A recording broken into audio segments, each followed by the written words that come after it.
How to enable background location in Lyft. In this video, I'm going to show you how you can enable the background location. First of all, open the application.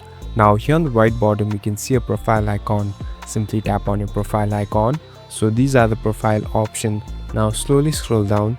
Here you'll be able to see settings. Simply tap on settings. So these are the settings interface. Here swipe and scroll down until you find the option called privacy.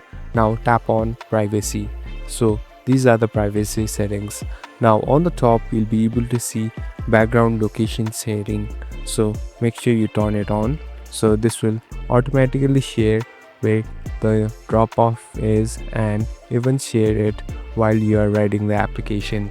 Thank you for watching this video. I hope this video will help you.